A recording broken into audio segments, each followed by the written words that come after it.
Okay, so hi, I will have to go back now because for 6 minutes it was reduced. So we are now looking at the different methods of approaching the subject of spirit. These are facts to be grasped. And let's see here. All right. Okay, a few little technical problems there. But we were looking here at facts to be grasped in approaching the subject of spirit. So we're actually beginning Cosmic Fire Webinar Commentary number 15A. The first thing is the impossibility really of human beings thinking meaningfully outside of the cosmic physical plane into the formless worlds, because on these higher planes it seems that form as we know it is negated. Regarding the second fact that's coming up, all forms and natures are symbols. See, even some of the highest Daihan Chohans in our solar system are not capable of thinking meaningfully in terms of the cosmic astral plane. That seems to be something that we are told here. Well, we have been told that. We just have to let that go. It's all here in the previous program. Sometimes when there is a technical mistake, it kind of throws me for a little while here. But we're going to move on to the idea of symbolism. And it says here that the wise student will likewise regard all forms of expression as in the nature of symbols. A symbol has three interpretations. It is itself an expression of an idea, and that idea has behind it a purpose inconceivable as yet. So there is an idea or concept behind the veiling the purpose, and there is an exoteric symbol veiling the idea. Okay. Now, because the symbol is always pointing to something or embodying something which is not on its own level, but higher than it is. So we will look now at three ways of interpreting a symbol. And it might be considered in the following way, we are told. So the exoteric interpretation of the symbol is based largely upon its objective utility, its usefulness in the dimension in which it appears, and upon the nature of the form, so that the description of the form is required and the use of the symbol is indicated. Description of the form, often in terms of shape, color, number, those kinds of things. And the use. So the description of the form and the use of the form.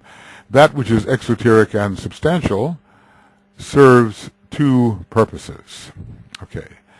The first, to give some faint indication as to the idea or concept behind the symbol. This links the symbol in its exoteric nature with the mental plane, but does not release it from the three worlds. And there always is a way to release the symbol from the three worlds. The use of the word idea here, this use of the term idea is pretty well here equivalent to concept. This links the symbol in its exoteric nature with the mental plane, but does not release it from the three worlds of human appreciation. It seems to suggest that the term, the act of appreciation does not really exist with respect to the cosmic ethers.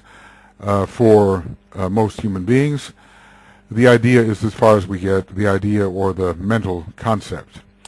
Pretty well equivalent to concept or mental concept. But we can actually go beyond that. Right. put this back here. Right. Or mental concept. This links the symbol to its exoteric nature with the mental plane, but does not release it from the three worlds of appreciation, i.e., into the cosmic ethers. The term thought can well relate to the three worlds, lower worlds, but the term idea, perhaps, should be focused in the cosmic ethers. At least he often discriminates between idea and thought in that particular way. But as it stands now, he's using these pretty well as equivalent terms, idea and thought.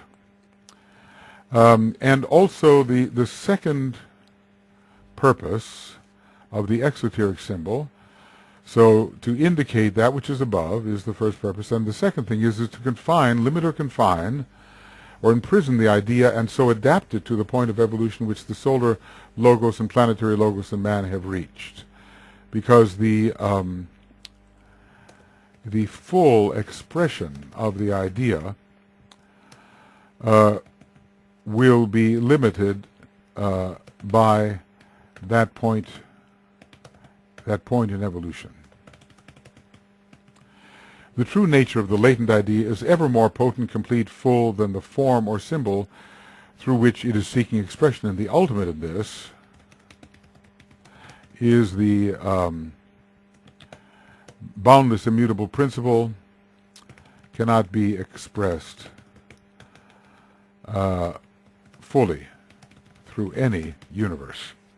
Never. In other words, infinitude, or the infinity of infinities, the infinity of all infinities cannot be expressed through any finitude, and all universes are finitudes. Matter is but a symbol of the central energy. Forms of all kinds and all kingdoms of nature and the manifested sheaths in their widest connotation and totality are only symbols of life. So what that life may be remains as yet a mystery. So we have to practice what's called spiritual reading or spiritual discernment to move from the exoteric symbol to the idea concept, and thence to the purpose behind it.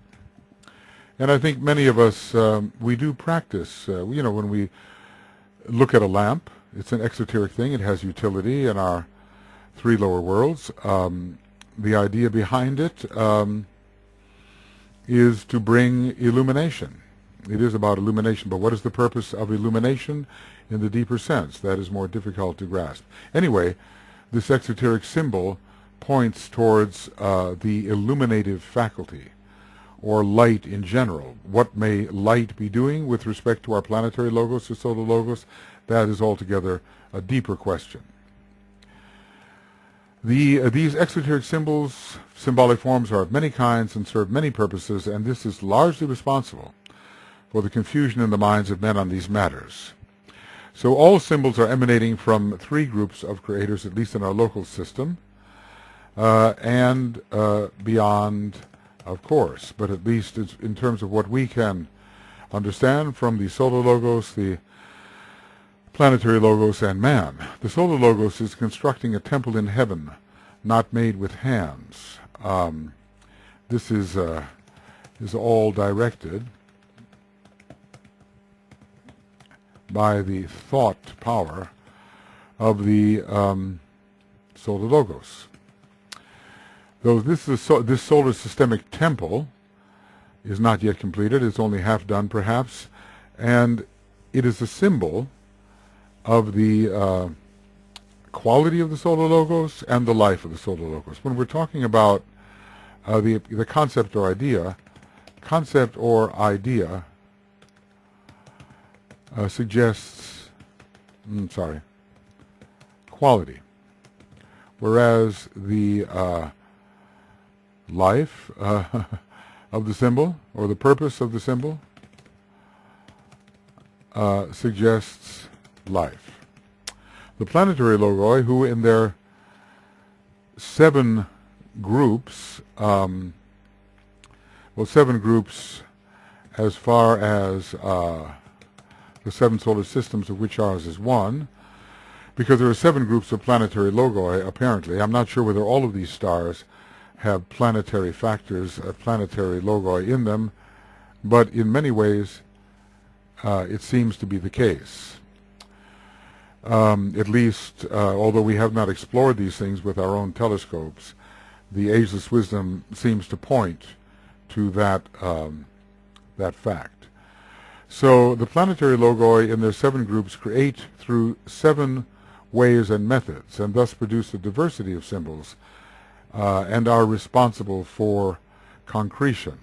I think we find more concretion from arising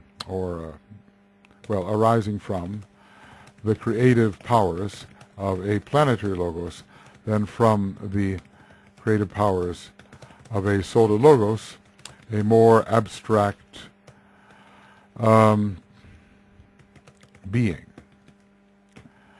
The planetary logoi, who in their 7 groups create through 7 ways and methods.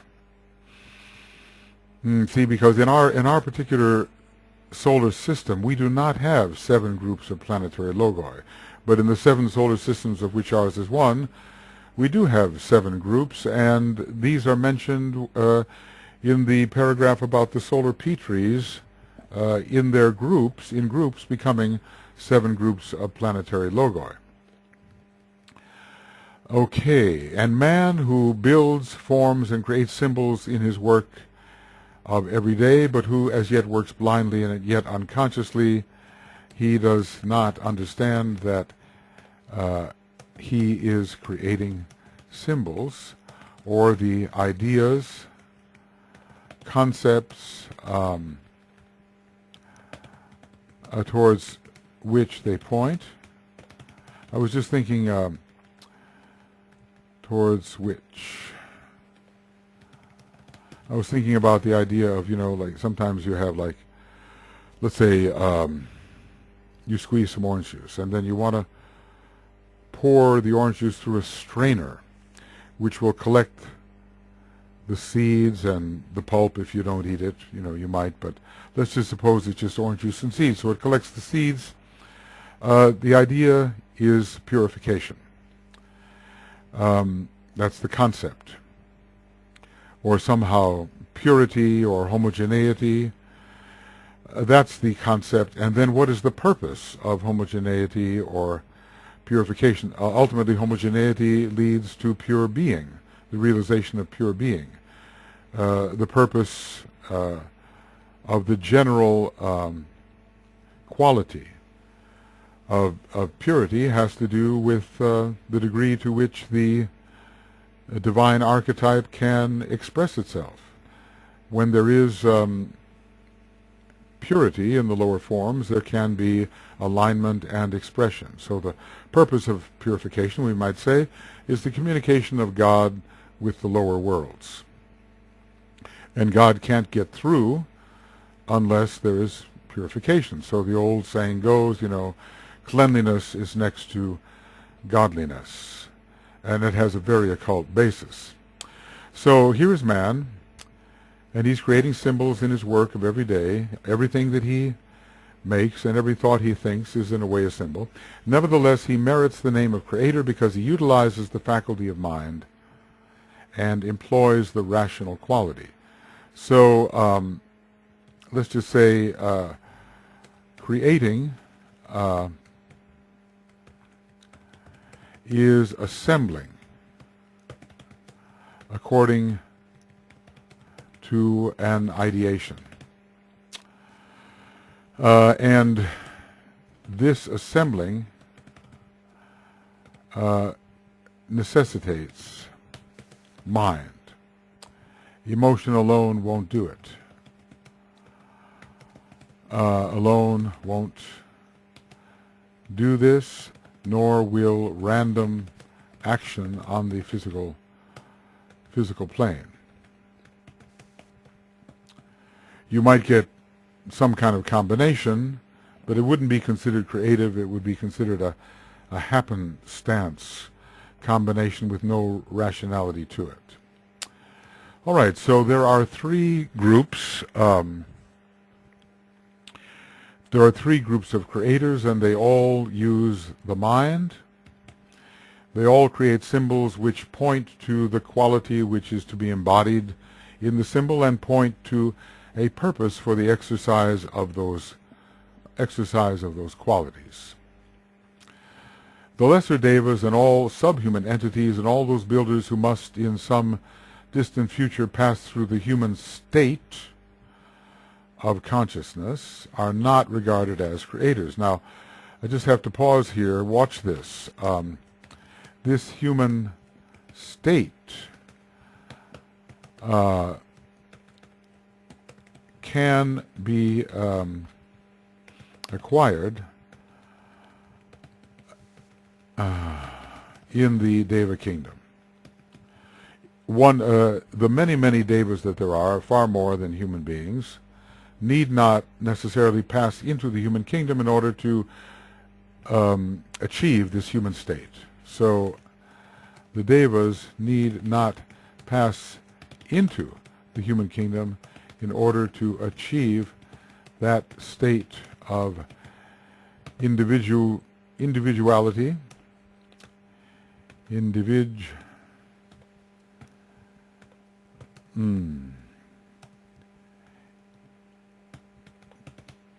their state of individuality, which is the result of individualization. There are other ways for the devas to individualize. Okay, so they're not regarded as creators, even though they might throw something together. We learn of the attempt to create man before the rational and intelligent solar angels entered the process. And all kinds of monstrosities and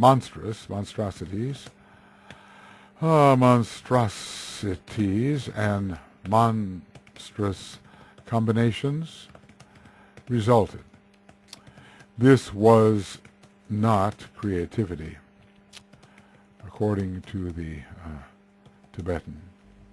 These lower agencies, work under impulses emanating from the other three groups. In each of these three groups is free within certain specified limits. So if you are directed to create, it's like that, really. If you are directed to create, it does not mean that you are a creator. In that sense, we think about man as he existed in the Atlantean period, largely unintelligent and following the guidance of very intelligent god kings and others who had long ago been human or who had reached a very high stage relatively.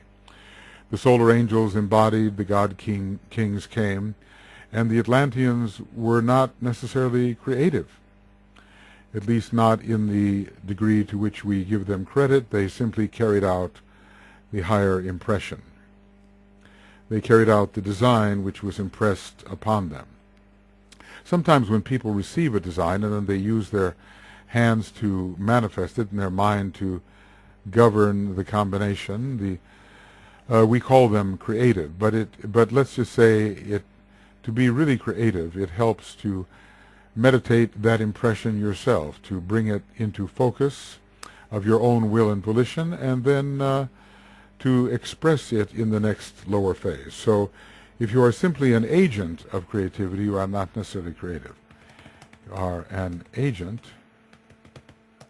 of a creator, or an agent of creativity. You are not, in this sense, creative. Okay. Now we've looked at the exoteric interpretation of the symbol, correct?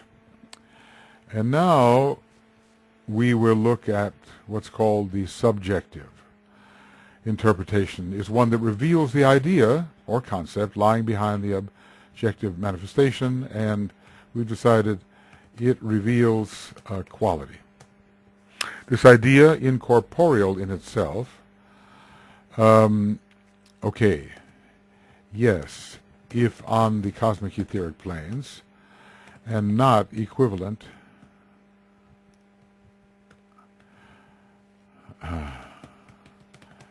to a concept, becomes a concretion on the plane of objectivity, and as stated above, an idea lies behind every form without exception, and no matter which group of creators is responsible for its construction. And I want to say that even randomly conglomerated factors, these ideas become apparent to the student after he has entered the hall of learning. He's unfolding the love petals, who is as yet in the hall, just as the exoteric form of the symbol is all that is noted by man who is as yet in the hall of ignorance. So this is strict literal-mindedness. There is no entry into the world of meaning. As soon as man begins to use his mental apparatus and has made even a small contact with his ego, three things occur. He reaches out beyond the form and seeks to account for it. How and why did it come into existence? Does it represent anything? B, he arrives in time at the soul which every form veils, and this he does through knowledge of his own soul. So what we can do for ourselves, eventually we can detect in others. He begins then himself to formulate ideas in an occult sense of the term, and to create and make manifest that soul energy or substance which he finds he can manipulate. So, yes, he is working subjectively, but perhaps with purpose. So let's see. Let's look at this again. There is the subjective interpretation. It is one that reveals the idea lying behind the objective manifestation. We're calling this as well the quality. This idea, incorporeal in itself, we're told about ideas as incorporeal beings, and here we're not just looking at this as a more concrete concept. The term idea now has been applied in two senses. It becomes a concretion on the plane of objectivity, and we might call this, from the planetary logoic standpoint, the lower 18 subplanes. It becomes a concretion on the plane of objectivity. An idea lies behind every form without exception, no matter what group of creators is responsible for its construction. Well, sometimes it's very, very dimly and distortedly expressed. Like I say, what kind of idea is there to random conglomerations? These ideas become apparent to the student after he has entered the hall of learning. That's the, stimulating, let's call it this, organizing, stimulating, unfolding, and opening the love petals. Just as the exoteric form of the symbol is all that is noted by man who is as yet in the hall of ignorance. Some people read the Bible or any scripture with a very literal mind, don't they? God has a long white beard and sits on a throne just the way an elderly human being would. It's impossible for them to think in abstract terms. As soon as a man begins to use his mental apparatus and has made even a small contact with his ego, three things occur. So he, beyond the form, he says, this form must mean something. Does it represent anything? He begins to enter the world of meaning.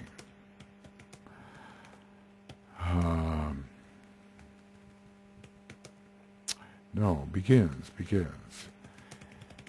enter the world of meaning.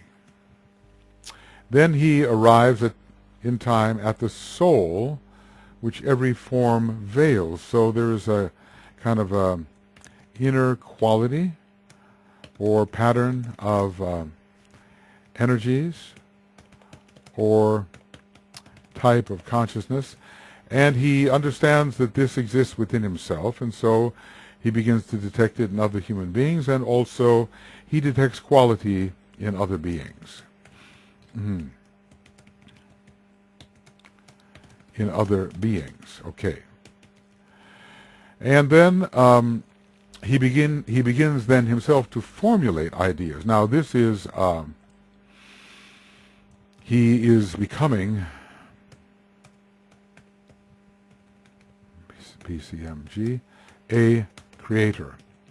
So he begins to formulate ideas in the occult sense of the term and to create and make manifest that soul energy or substance which he finds he can manipulate. Let's remember that the third ray, ray 3, is the ray of creative intelligence. The ray of creative intelligence. And creativity involves manipulation, which is literally the arranging with the hand. So, when egoic contact occurs, these things result. Entering the world of meaning, detecting through spiritual discernment, arrives in time, and I'm going to call this through spiritual reading and spiritual discernment, spiritual, and discernment, the soul or quality which every form veils. The soul or quality which every form veils. And as we try to discover the soul ray of another person, we are searching for their quality, for the type of consciousness they have. We're doing this all the time because we have begun to reach toward the soul. And he begins then himself to formulate ideas. He becomes the creator. To train people to work in mental matter is to train them to create. The throat center, ruled by the third ray, is creative. To teach people to know the nature of the soul is to put them in conscious touch with the subjective side of manifestation. I think I'll try to make this a little subjective side of manifestation, and to put into their hands the power to work with soul energy. To enable people to unfold the potencies of the soul aspect is to put them en rapport with the forces and energies hidden in the Akasha and the Anima Mundi. Okay, the soul of the world and also the Akasha in a broader and more general sense.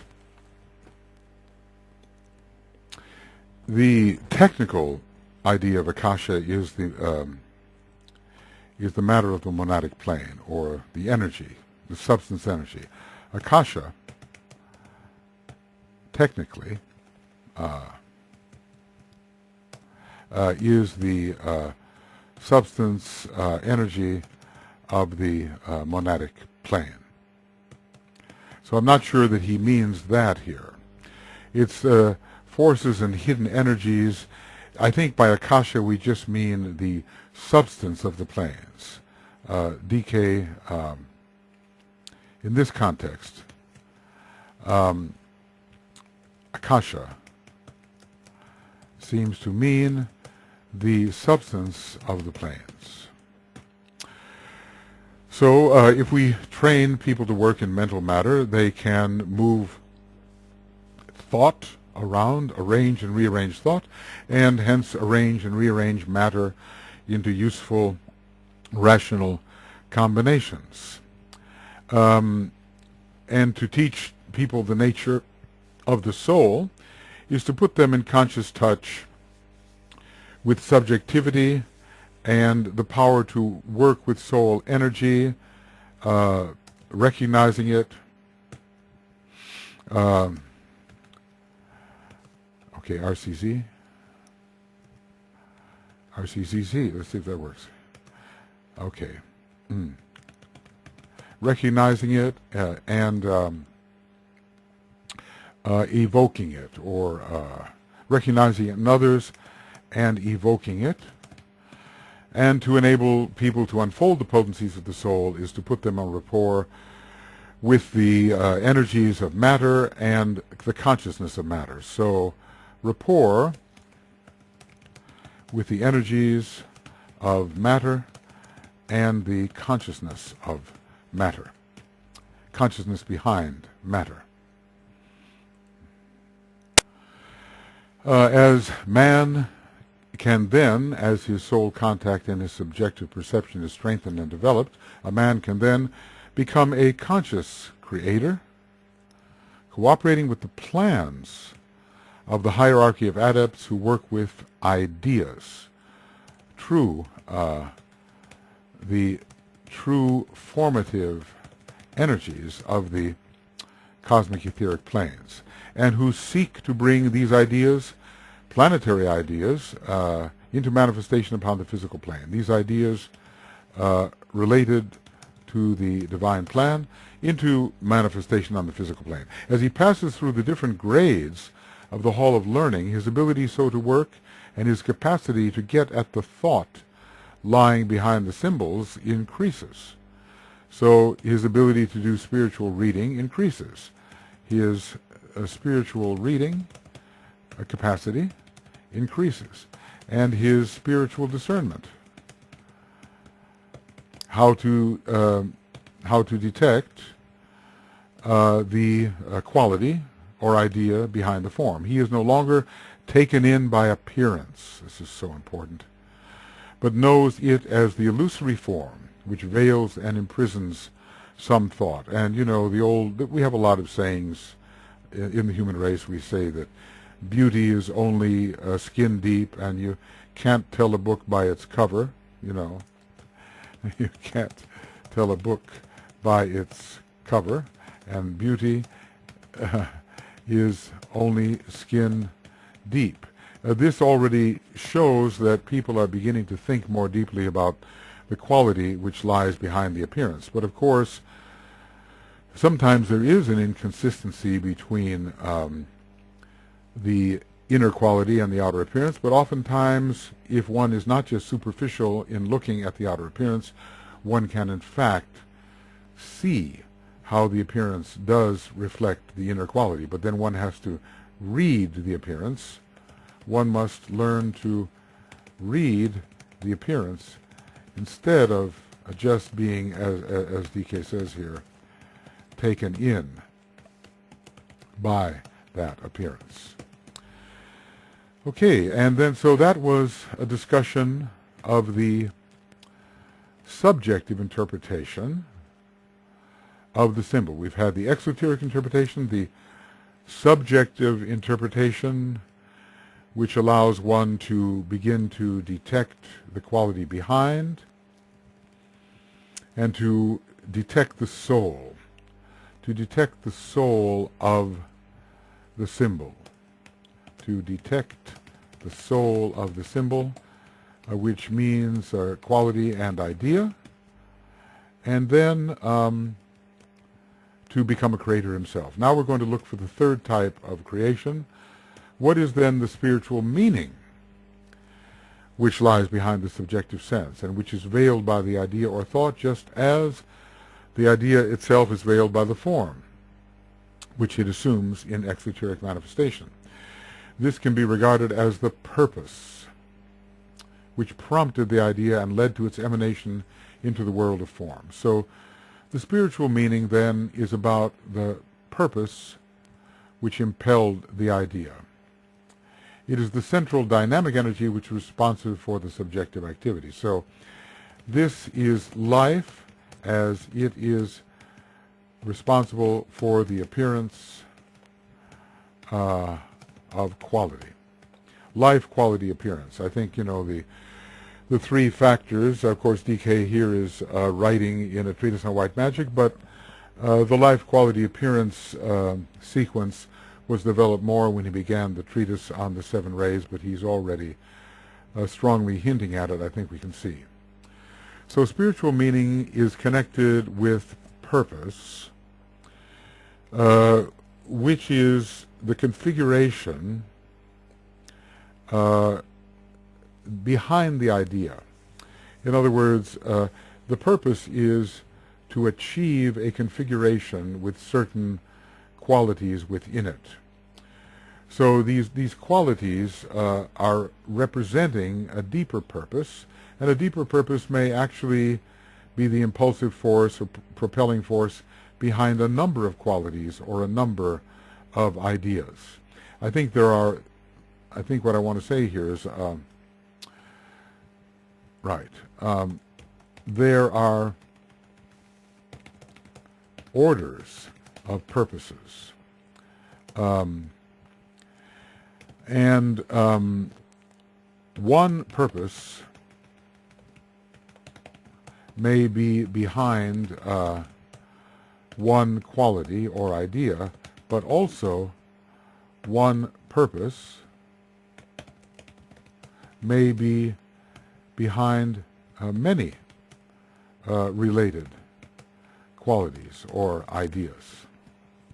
So it's a hierarchical, H-I-E-R, structure. I see what we have to do. Structure. For instance, the idea or the purpose to manifest the good may include many forms of related ideas and work out in many tangible expressions. So there's a hierarchy of purposes. And to consider or remember a hierarchy of purposes. All right, we've had three types of interpretation. Now, three ways that a symbol can be interpreted exoterically, subjectively, and spiritually. Interpretation of a symbol, exoterically, and subjectively, which is really in a way esoterically, but subjectively, and spiritually. Maybe there is where we should put esoterically. And the idea here is appearance, quality, life. These three aspects of a symbol can be studied in connection with all of atomic forms. There is, for instance, that unit of energy which we call the atom of the physicist or chemist. It has itself a form which is the symbol of the energy which produces it. This form of the atom is its exoteric manifestation, this form. There are likewise those atomic aspects which we call, for lack of better term, and probably there are better terms, electrons. These electrons are largely responsible for the quality of any particular atom, just as the soul of man is responsible for his peculiar nature. They represent the subjective aspect of life. This is really interesting. The electron here is related to quality. I might not have suspected that, but in the differing number of electrons, the quality of an atom is revealed, but also in the different number of neutrons and protons as well. Okay. Differing. Let's do that one too. Right. Differing. So, the electrons are accounting for quality. Now, what does he say? Then, finally, there is the positive aspect, the energy responsible for the coherence of the whole and for the uniformity of the dual manifestation, exoteric and subjective. And is he talking here about the proton? Is he here speaking of the proton?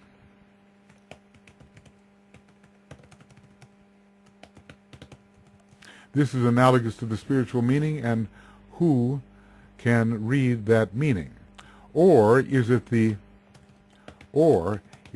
the central hierarchical life, as in the members of the seventh creative hierarchy, which are the life of the atom? So maybe it is more that. In terms of structure, there is a coordination between protons, electrons, and also neutrons. These are all determining the pretty much the orbits of the atom and the atomic number and weight of the atom.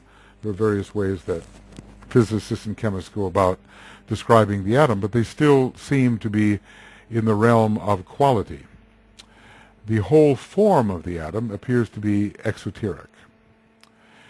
It is a form, the symbol which is the symbol of the energy which produces it, but here the form is being considered as a whole, and the different and differing parts are not examined. So the form of the atom is this exoteric manifestation, but those atomic aspects, which we call electrons, and yet there are also protons and neutrons as well. And I'm going to ask that, should not protons and neutrons be included as well? Anyway, these electrons are largely responsible, and maybe not wholly, and we've gone much farther into atomic structure so far today than when this was written. They're largely responsible for the quality of any particular atom, just as the soul of a man is responsible for his peculiar nature. But usually, and this is what's strange here, usually the electron is related to the third aspect of divinity and not to the qualitative aspect.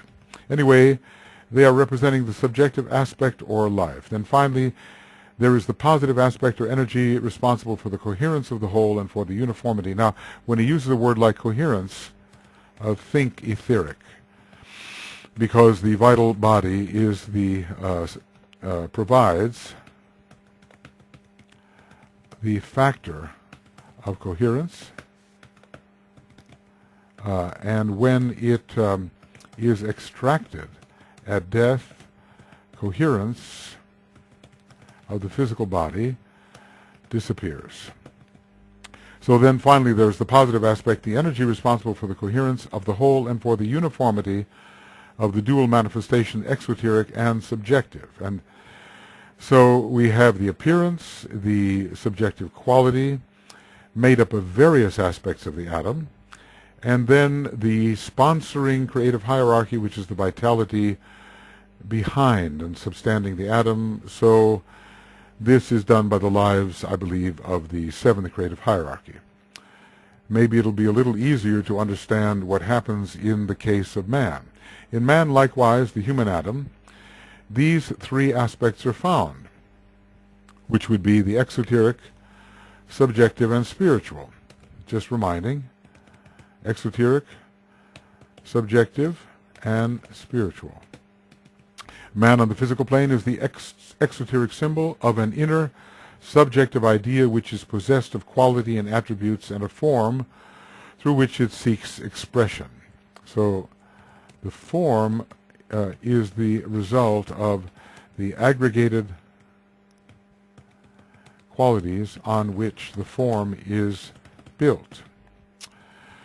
That soul, in its turn, is the result, and notice he equates here quality, attributes with soul.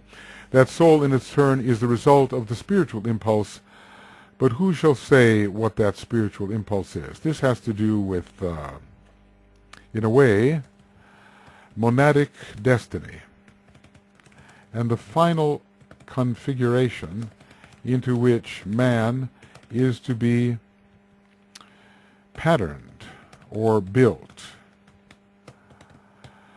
But of course there are purposes in time, and there are temporal consummations. As a matter of fact, is a consummation anything but temporal? There are various temporal consummations along the way to the final consummation. So who shall say what that impulse is? It's the spiritual impulse. It seems to be a monadic impulse. Who as yet shall define the purpose behind the soul or idea, whether logoic or human? You know, how far does the vision extend?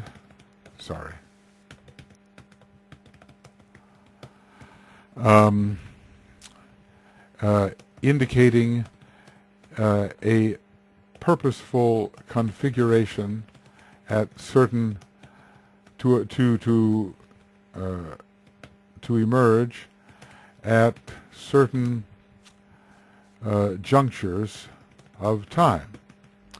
So all these factors are as yet in process of evolution. All are as yet imperfect gods. So the outer form is in process of evolution. The subjective qualities are ever changing. And maybe, as I say, and there are temporal purposes, temporary consummations, temporary configurations. Purpose, consummation, configuration. Purpose, configuration, consummation. All these three factors are yet in process of evolution. All are as yet imperfect gods, each in their degree and therefore unable to express fully that which is the spiritual factor lying behind the conscious soul. Well, the question is the spiritual factor also in process of evolution? Because that spiritual factor could be being itself. But if it is the purpose through which being expresses, then there can be evolving purposes. It's quite easy to see how the form will change its shape, how the qualities of a man change. We're always changing our rays, always changing our astrology. The qualitative nature of the personality, which is the egoic lotus, is always changing its shape and configuration and the values inherent. So those two are always changing. And the patterns in which these qualities are to appear, and the patterns in which the exoteric symbols are to appear, are changing as well. In other words, we get to the point here, we say, do archetypes change? Well, there is an hierarchical series of archetypes, and different ones are at work at different times. So there are lesser archetypes and greater, and the greater include the lesser. We may be working at a certain type of patterning right now, which is the result of an archetype held at a relatively lower level. Once that is achieved, it has to give way to the patterning of a still greater archetype, which may cause some reconfiguration in the lower archetype. And so it goes until the archetype of the entire universe is faithfully expressed through all the other standing wave patterns which are determining what qualities express them and what final shape in the world of appearances emerges.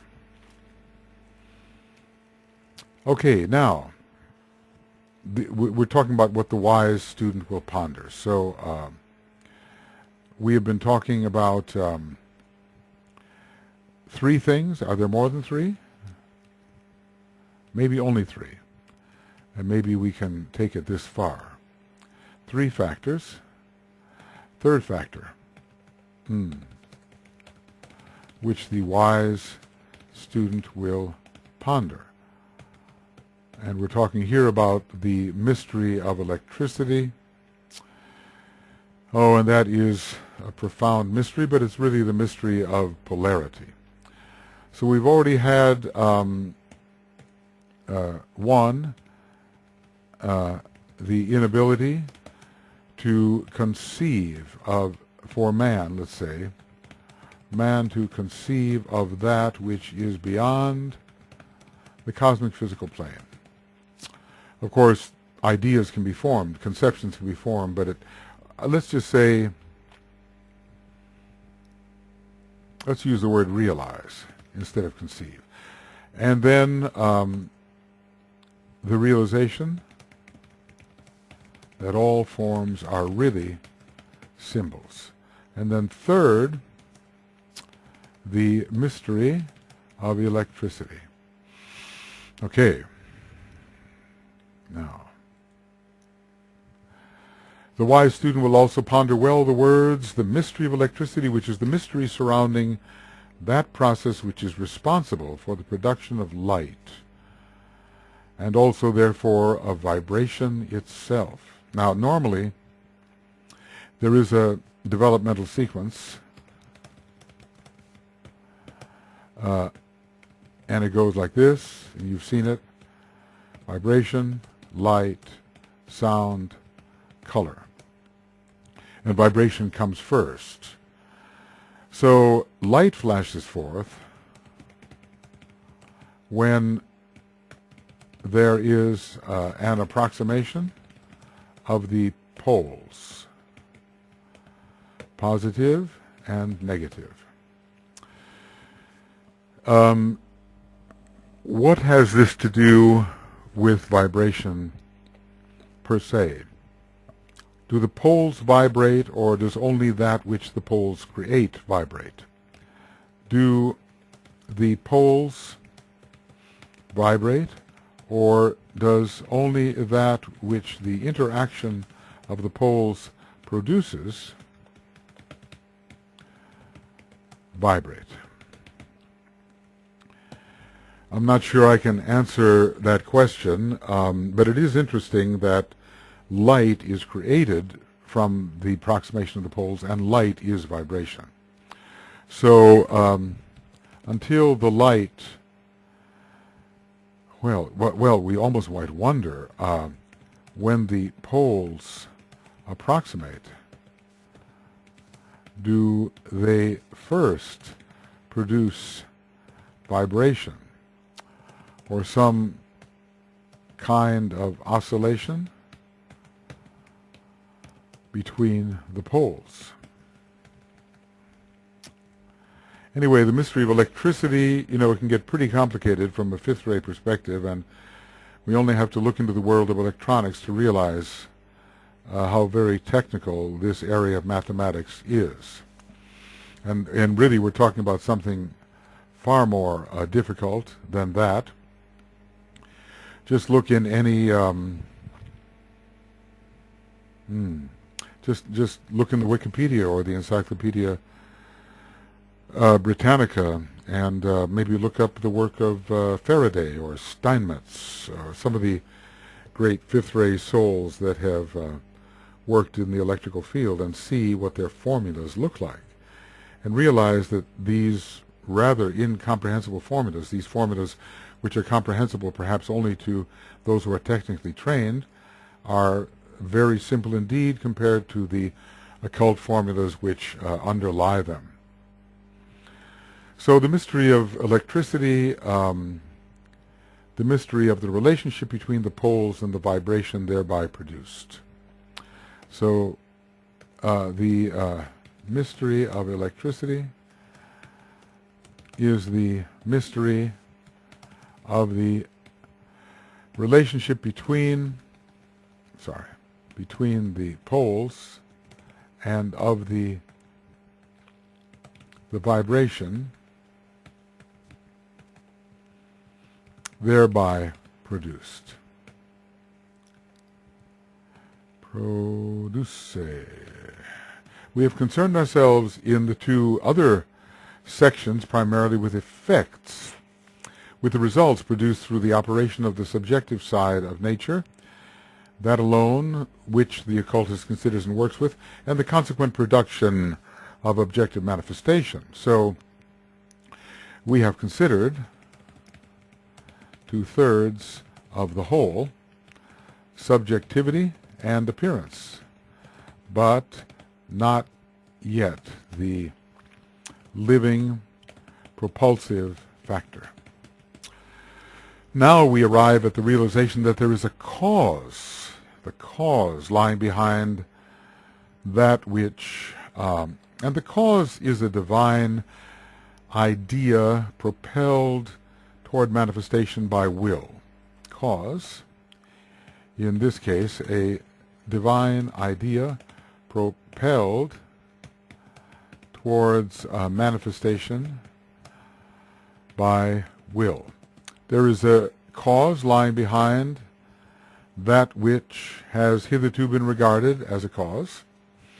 Subjectivity, the quality, the soul pattern has been regarded as a cause, but this assemblage of qualities itself has been produced. So, for we discover that behind all subjective phenomena there lies an essentially spiritual incentive. And I would say, if I can just, the incentive to produce a certain pattern of energies which we call a purpose. This incentive, this latent spiritual cause, we're dealing now, this is all about the realm of spirit.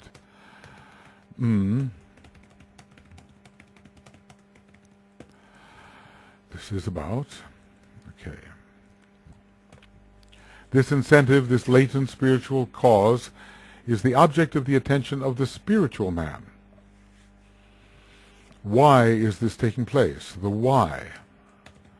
The why is considered, and it has to do with directionality and with what I would call final configurations and approximations of archetypes. The man of the world is occupied with objective phenomena, and that which can be seen, be touched, be handled. Okay. This is more, correlated with the Lemurian phase in a way, or even in some ways with the Aryan phase. The occult student is engaged in studying the subjective side of life, the realm of quality, the forces that produce the forces in all their varieties, which produce all that's familiar upon the terrestrial plane. So, we're studying here rays, constellations, signs, planets. In other words, why these particular forces? Why these arrangements of quality? Why do there exist these arrangements of quality? And these forces and energies fall into three main groups. Forces emanating from the mental plane in its two divisions. So that's the higher mind and the concrete mind. higher mind. Heavenly man, H, G, H, mind, and lower mind or concrete mind. And let's see what this will give us. Do we have higher mind? We certainly should have if we don't. Higher mental, HMD, let's try that.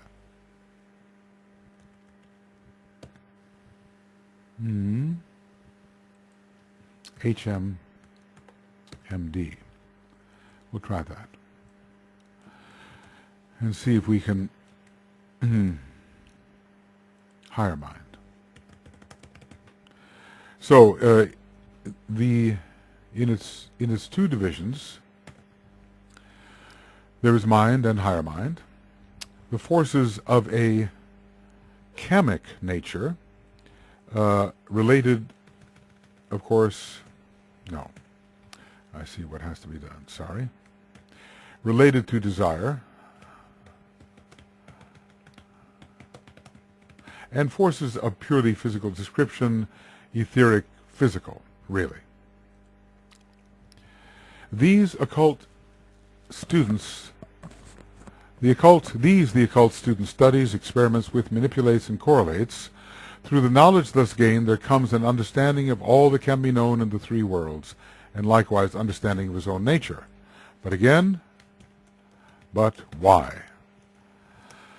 Not how or what. The what is that which appears. The how represents the qualitative means by which the what appears, and then the why, the objective, the destiny, the final configuration, the fulfillment of the archetype.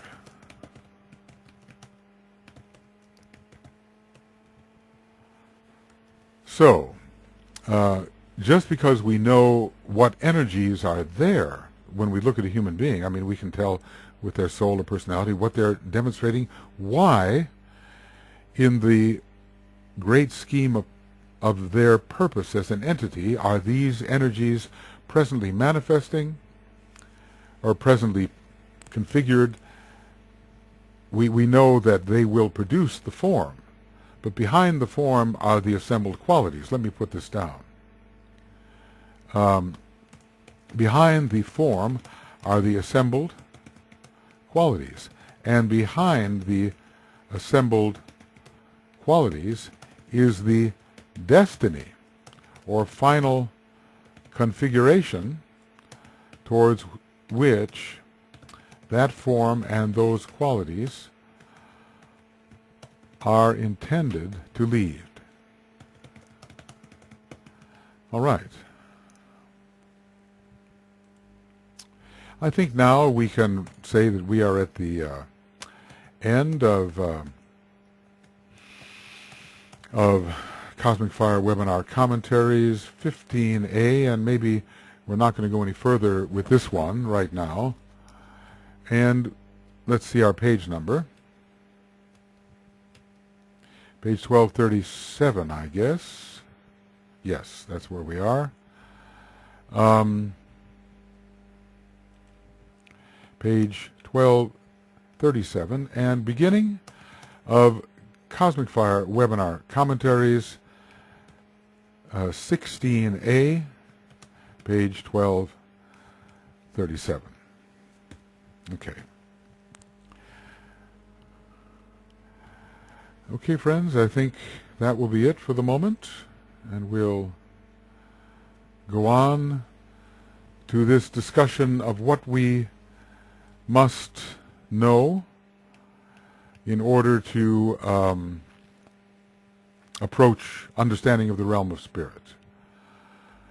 The need to realize that our efforts are confined to the cosmic physical plane, unless we happen to be a Christ or some even greater initiate, that all forms are really symbols of something higher, and the symbols can be exoteric, or they can be pointing towards subjectivity and interpreted subjectively, and they can also point towards cause. And that the mystery of electricity has to do with all that appears. What appears through the poles is light. Everything really is a form of light, and light is vibration. Vibration is fundamental. So when the poles approximate, some sort of vibration is produced. If light appears, and light is vibration, vibration is produced. Okay, so those are the three factors that we have to ponder, and also when we study forces, we realize they are mostly arising from the higher and lower mental planes, from the desire nature, and from the etheric physical planes. We study these, we understand them, how to manipulate them, but we don't know. What we need to know is the purpose. What we need to know is the why. And if I make that really big, you and I and all might just remember it, okay? So let's do that. We need to know the why, which is teleological. It has to do with final ends, final configurations, final standing waves, archetypes, the arrangement intended, the design intended. So the why is about the design intended. All right, well, it went on a little longer, but we'll go on to number 16 now very shortly. See you soon. Bye-bye.